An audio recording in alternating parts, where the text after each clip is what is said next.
awesome. Thank you. I want to do part 2 of the message that we started last week on desperation.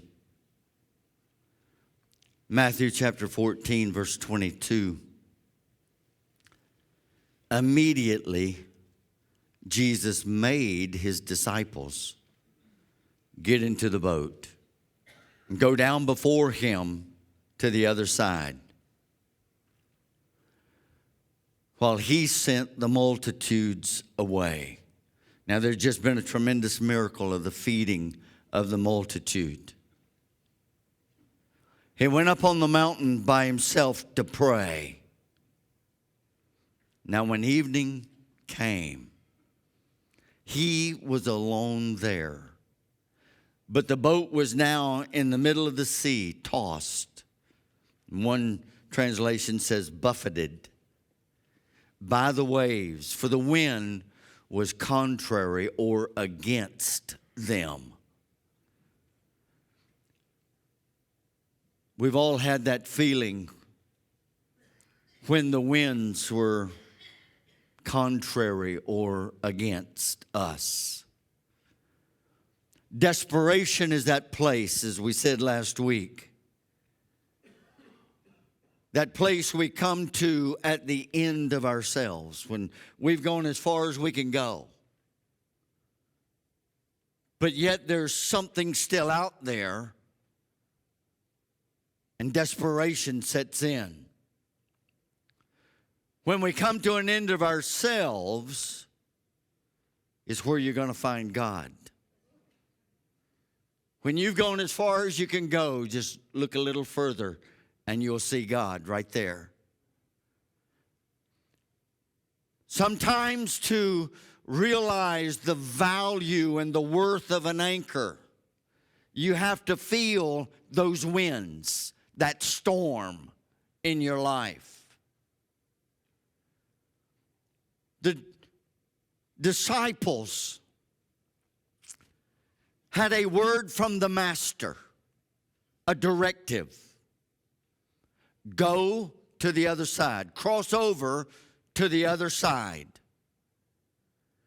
That was what his will was for them. So they began to head to the other side of the lake, and when they got right out in the middle, he had made them get in the boat. He had directed them to go to the other side. He gave that imperative to them. When they got out in the middle is when the storm began to blow. Storms are a part of life. As we are moving in the direction that God wants us to go, in obedience, storms will crop up in our lives. We will experience resistance. The disciples were being obedient. They were doing their best to obey him. They got in the boat because it said that he made them. And that word made has the connotation to it of a physicalness. So maybe Jesus took a couple of them by the arm and said, get in the boat. They were in the perfect will of God when the storm arose. So if you're planning on doing anything for God, you might as well get ready for a storm. If you want a stormless life, then there's not going to be a great deal that you get done. Because that safe life is a stormless life. But that bold life, that daring life, that life of faith is a life of storms. The storm will test your commitment. The storm helps us to see what is really important in our lives and what's excess baggage. Some of you are dragging around stuff you got no business dragging around. The storm will shake loose the things that are not connected in the Spirit of Christ. The storm brings out your best, but it also brings out your worst. Some people that are in the middle of a storm will bite your head off. You can lose digits around people like that. They will bite you. The storm brought these disciples to a place of desperation. Under orders, they needed to get there. Desperation. They needed to get to that moment. Because Jesus was about to show himself to them in a way that they had never seen him before. And if they had not been desperate, they could have very easily missed that revelation. Sometimes God will allow tumult in your life because he wants to show you something different, brand new. And if we're not at that point of desperation, we might miss it. They saw Jesus walking on the water. Their fear of what they saw almost kept them from receiving him and that new revelation. As long as we operate our lives on what we can do, what we know, what we're used to, there's places that God might not be able to carry us, that he wants to carry us. Places of faith, walk of faith. Fear will keep you from acting in faith. That's point 2 that we covered last week. Fear. Fear hinders many people from receiving the impossible from God. We're just afraid to do it. We're afraid to take the chance. We're afraid to step out in it. Fear of the unknown. To some people, the unknown is the greatest fear that they will ever have. They want everything figured out beforehand. They want to write it out in 1, 2, 3, 4. This is what's going to happen. This is the way that we're going to go. And sometimes God says, no, we're going to go a different way. Man, you talk about something that will upset your apple cart, that'll do it. When you know which way you're going to go and God says, no, we're going to go this way. Fear of what other people might think or say. Fear of breaking tradition. All of those things could keep you from receiving the impossible from God. God is calling you this morning to trust him enough to obey him. We have difficulty with that. He wants you to trust him enough to pay attention and adjust and change courses when he does. If you're going to follow the cloud, follow the cloud. Because wherever the cloud goes, the manna's going to fall. If you already know how you're going to go, regardless of what the cloud does, then you're going to miss the manna. All you'll have is the rocks and the heat and the dust and the sand and the snakes and the scorpions. You'll have all of that, but you won't have any manna. Keep your eye on where God is going so that you can adjust to him.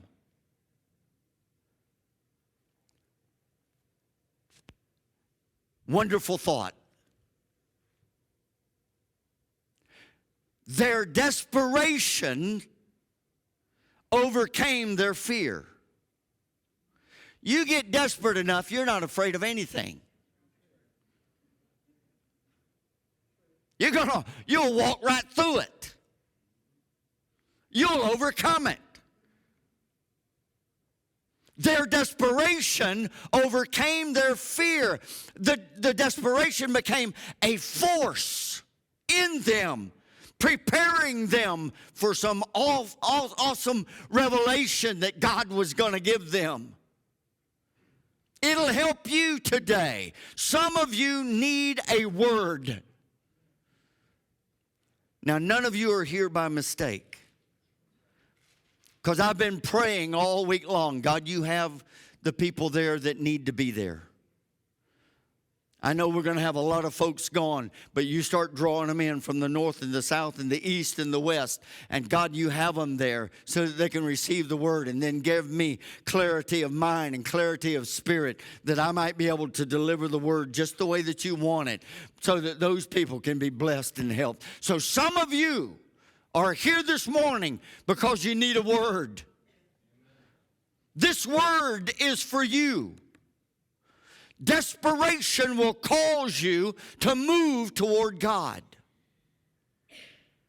When you get desperate enough, you will look for Him. And when you move toward Him, He says He's going to move toward you. When you do something in obedience, He's going to do something in blessing. When you respond in faith, He will respond in miracles. Desperation will turn into despair if you do nothing but worry and become bitter and angry and let hurt and fear overcome your life. If you, in your desperation, just sit down and say, why is this happening to me? I don't deserve this. And you begin to get bitter and you start worrying and you let anger come up in you, then it's going to turn into despair. And despair will carry you nowhere. Desperation will push you toward God. Despair will become an anchor in your soul. So that brings us to where we left off last week. Weaknesses. That's point 3.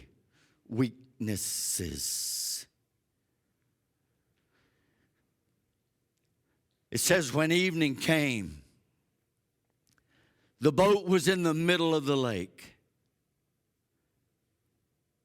and Jesus was alone on the mountain.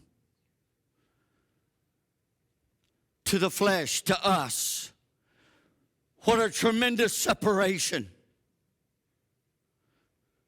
Our point of need is here in the middle of the lake.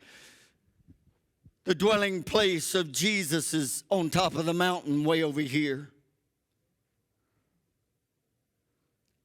They must have felt so alone. But the Bible says that He was alone. But in Mark chapter 6, verse 47, it says He saw the disciples straining at the oars because the wind was against them. About the 4th watch of the night, He went out to them walking on the lake. Sometime between 3 and 6 a.m., Jesus sees the disciples out in the middle of the lake straining with their oars against the wind. They were putting everything they had into it and were not able to move. They'd been out there for quite some time. The disciples were struggling to do what Jesus had told them to do. They're struggling to be obedient and get to the other side. But they're not making any headway. But the Bible tells us that his eye was upon them. Even though there was a great distance between them, he could see them. In the midst of the storm, he saw where they were. He saw what was happening. So listen to me this morning. He sees you today. He knows exactly where you are. He knows what you're going through. He knows what's happening to you and to me. He is aware. The very fact that he's allowing you to go through this, the very fact that he's allowing it to take place in your life, should give you a sense of security that his eye is upon you. God sees everything. He's not left you by yourself. So many times I've talked to folks that have lost loved ones, and they say, I feel so all alone. That's the moment when God is most real. His eye is upon us. His hand is there. His arms are wrapped around us. Perhaps some of you today sense a growing desperation in your spirit. I need something from God. I need that touch. I need that word. I need that help. You're not sure which way to turn. Nothing seems to work out right anymore. And you're tired and you're exhausted. You feel like the disciples, and you're trying to make headway. You're trying to be obedient. You're trying to please him. You're trying to do everything you can. And it seems like the whole world is against you. No matter how hard you try, no matter what you do, you're not making any headway. Pastor, I'm stuck. I can't go. All of us have had times that way. If I ask for a show of hands, probably 95% of you in here would raise your hand, and the other 5% are asleep. So, you know.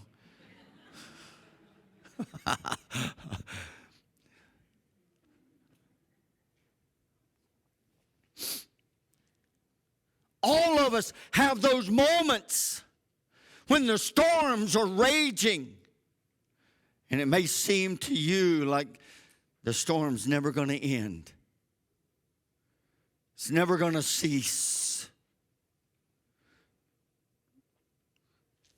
It may seem to you that no possible good could ever come out of the situation that you're facing. Oh, listen, I'm here to point to you and say, I've got some good news for you today. The storms of life are never pleasant, but there's benefits that are attached to them. You say, are you crazy? No. There are benefits there. If you're in the middle of a storm, listen to me. Jesus is going to meet you. And most likely it's going to be a revelation. It's going to be in a way that you didn't expect. And he's going to do something tremendous in your life. He's going to move in you in such a way that there's going to be a deepening of relationship between you and him. Hold on. Don't give up. Your life is fixing to radically change. You're going to go deeper than you've ever been before in him if you'll just hold on.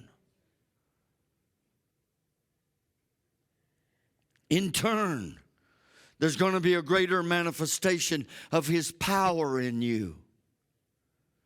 You're going to see him in a brand new way. If you're at that moment in your life where you're struggling, doing the best you know how, you're you're truly trying to be obedient. But the winds are blowing and the waves are crashing, and you're beginning to get desperate. Hold on, because he's coming. He's going to show himself to you in a way that you never dreamed he would. Nobody likes to feel weak. Nobody likes to see themselves as unsuccessful. Nobody likes doing what they're doing, struggling. But sometimes we have to reach that place of desperation before our eyes can open up, before our ears can open up, so that we can see and we can hear what he's really saying to us. Sometimes we get so comfortable going along smoothly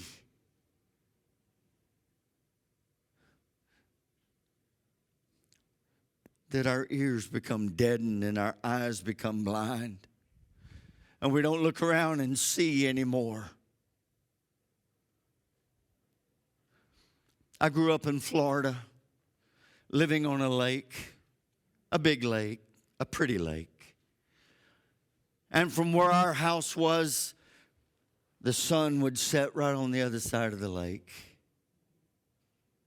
People would come and say, "Oh, this is so beautiful. I wish I lived here." I never thought about it, because for me it was work. I had to mow grass and pull grass and cut limbs and drag limbs off to the side and pick up trash and all of those kinds of things. When we live even in paradise, sometimes we go blind. Sometimes our senses get dull. There's a shaking that has to take place. And God will allow that moment of desperation to come so that we can see and hear fresh, differently. Like the woman with the issue of blood, for 12 years she had suffered. Luke chapter 8, verse 43. And the woman having an issue of blood 12 years. She had spent everything she had, the Bible says. All of her living on physicians. Neither could she be healed by any of them. None of them could do any good. What money, what resources she had, she poured into it. I want to be well. I want whatever's causing this to be gone. When she had spent her last dime, she had exhausted everything that was at her disposal. That's when she came to Jesus. Listen, there's a lesson here for us. She did everything she could. And when it was all gone and there was nothing, she turned to Jesus. Listen, if she'd have had another $1,000, she might have never went to Jesus. Think about it for a second. If she'd have had some more money, if she'd have had another doctor she could go to, she may have never came to Jesus. But everything was exhausted. That was the moment of desperation. If I can get there and just touch the hem of his garment, I know that I can be healed. And she made her way through the press, and when Jesus passed by, she touched him, and the virtue flew out of him, and she was healed. When you get desperate enough, you'll touch him. You'll get to him. It was desperation that caused one of the leaders of the synagogue, Jairus, to risk his reputation. Nobody in that religious community anymore would care about him. They would ridicule him. He went to Jesus, but his daughter was dying. And buddy, when your daughter's sick, when your daughter's dying, you're going to do whatever you have to do. And he went to Jesus, called out to him, Master, my daughter is dying. And even in the middle of talking to Jesus, the runner came up and said, she's dead, don't bother him.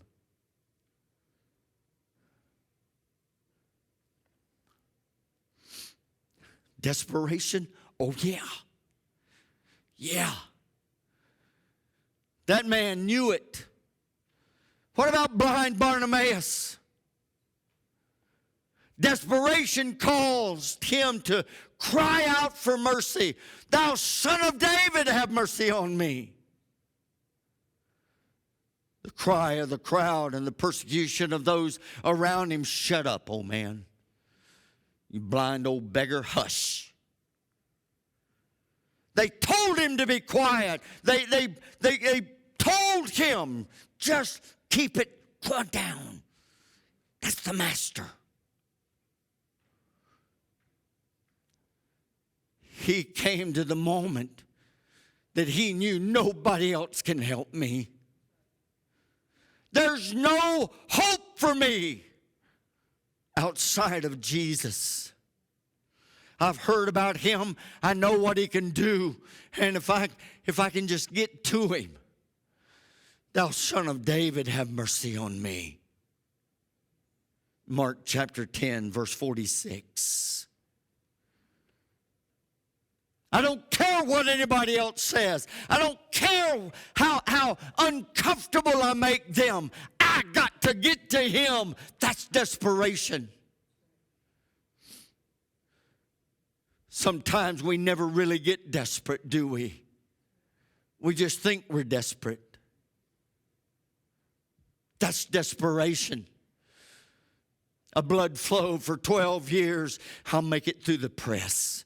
Jairus, oh, Master, if you'll come. Blind Bartimaeus, thou Son of David.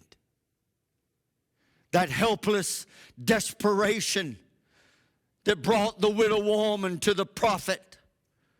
My husband just died,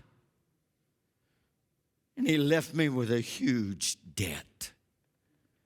Now the creditors are coming, and he's going to enslave my 2 sons. I need some help. I don't have anywhere else to turn. I don't know what else to do. My husband is dead. He used to take care of this stuff. He doesn't anymore, and he left me with this debt. And now the creditor's going to drag my sons away. 2 Kings chapter 4, verse 1. You see her plea. You feel her plea. Your servant, my husband is dead. The creditor's coming to take my sons away to be slaves. Can you help me? Her desperation created an avenue for a miracle. Listen, the miracle would have never taken place if there hadn't have been that moment of desperation. When the winds assail and the waves are beating on you.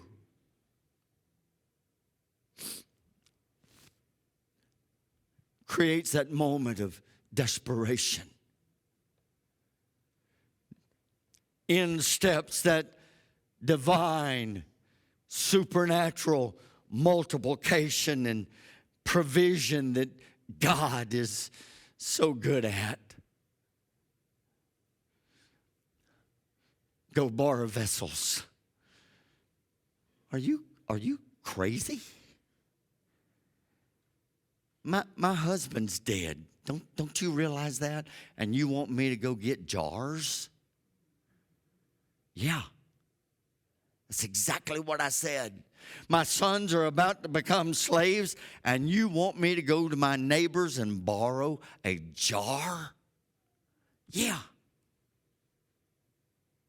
You see, God works in mysterious ways. Sometimes it seems silly to you, to me. And she poured from her pot of oil into every borrowed vessel. And the only thing that limited the supply was the amount of vessels that she borrowed. Had she borrowed twice as many, she'd have had twice as much.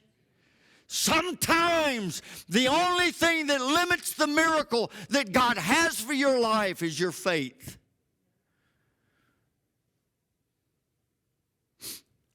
Because there's miracles, and that's point 4. To all of those who have struggled with feelings of desperation, maybe you've done everything you know how to do. You've prayed, you've fasted, you've stood by faith, you've read the word, you've claimed, you've confessed, but nothing's changed. Same old stuff.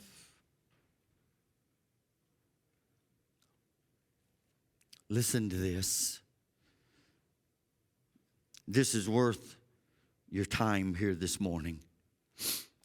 The very thing that made the disciples desperate, that raging sea, was the very thing that became the vehicle that he came to them on. The very thing that brought them to that moment of desperation was how Jesus came to them, walking on the waves. And he wasn't going up and down in the waves. He was just walking on top of them, wave to wave. I remember when Susan and I first got saved, we were going to my home church in Lake Placid, Florida, and some character came and preached, and he was a character. I love that old guy. He was preaching on this subject, and he says Jesus was coming, and he was walking on the waves, and the man got happy. Now, how many of you are Pentecostals and knows what getting happy means? He got happy. He got shouting, jumping happy. You don't see too much of that anymore. He did a little of the Okeechobee Stomp.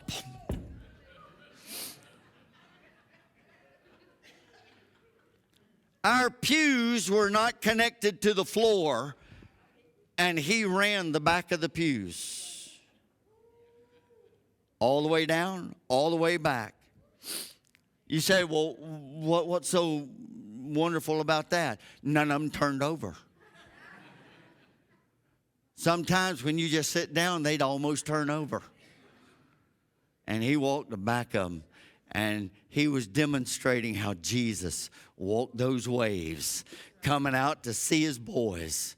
He wanted to take care of the disciples. And that very thing that bothered them so bad, here he was just walking on the waves, coming out to see them. What a testimony! He was not telling them that the storm wasn't fierce. You know what Jesus was telling them? he was telling them that he was greater than the storm. He said, I can walk on this storm. I can walk on the waves. I can walk in the midst of the storm. Yes, it's raging. Yes, it's bad. Yes.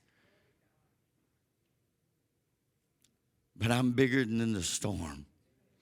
I come to tell you that somebody in here needs to get ready, because right on the other side of your desperation is your miracle. Right at the end of your desperation is where your miracle is sitting, waiting. We'll get there. And it's there in a greater revelation of Jesus than you've ever known before. Can I use an analogy with you? Sometimes desperation's kind of sort of like pregnancy.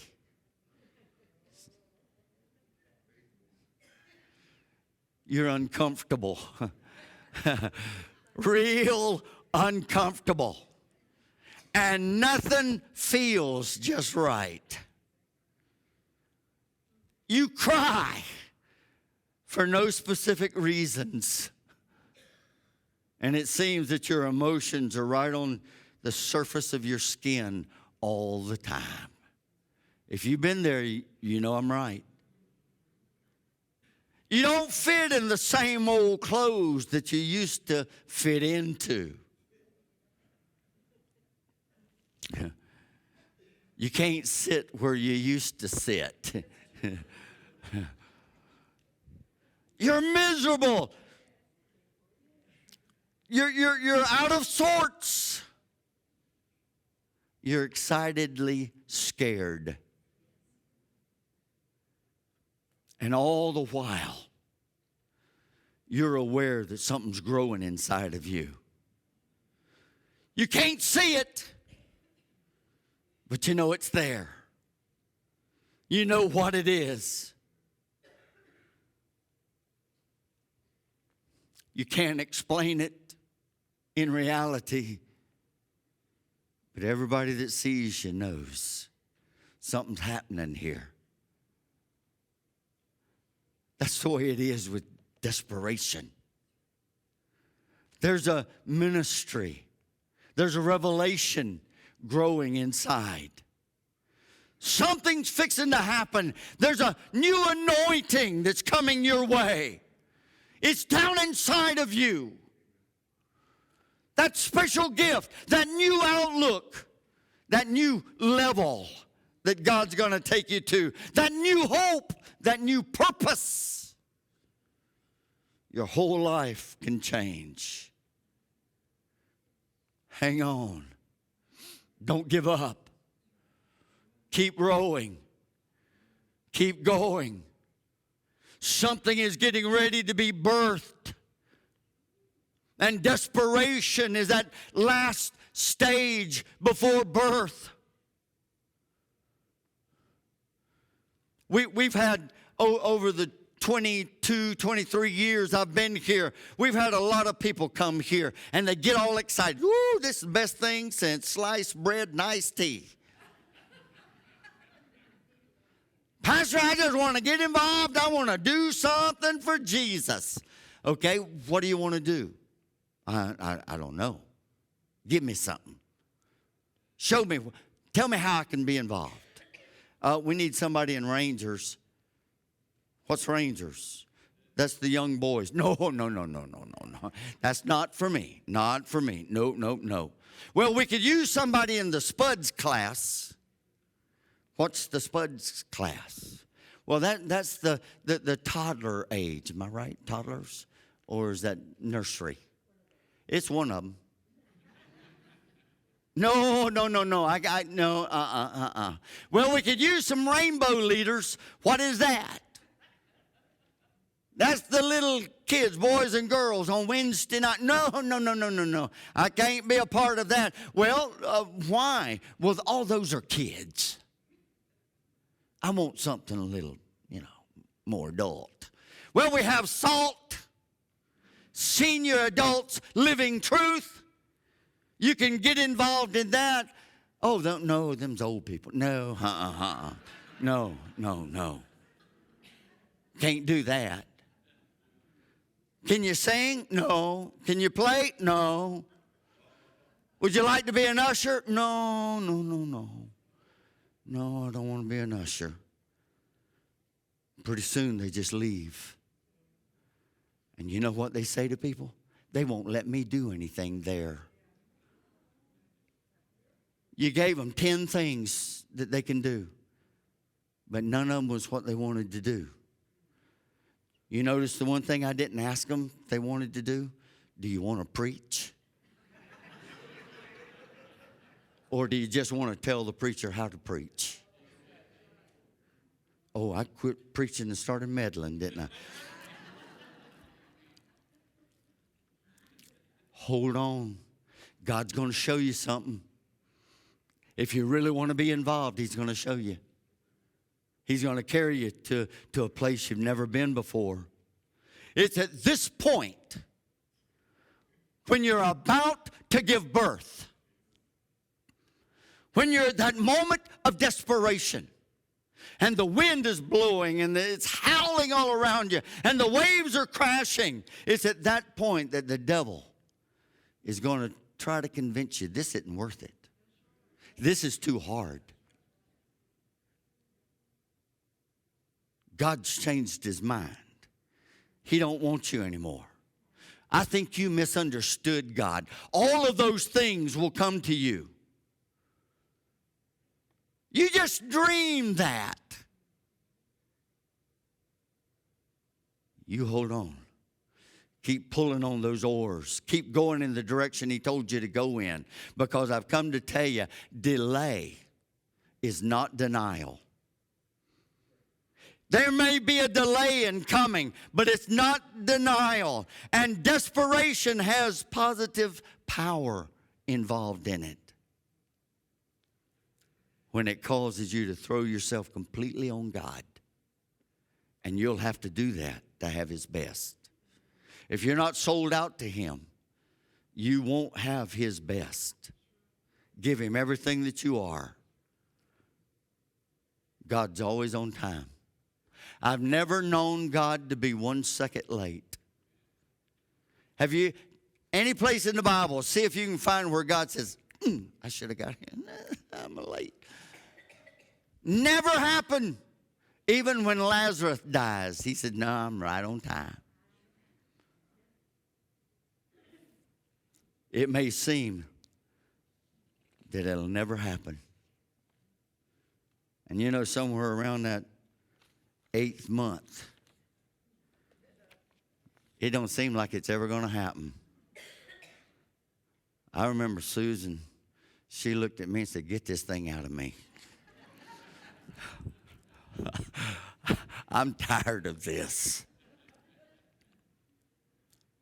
Listen, you may have to fight giants. You may have to go through some storms. You may have to reach that place that's called desperation. Every one of us that has experienced the glory of God, we've gone through that place. I'm going to close with these thoughts, but don't miss them. Desperation. And you might want to write this down. This was such a good thought, I wrote it down twice. Desperation is the breeding ground for miracles.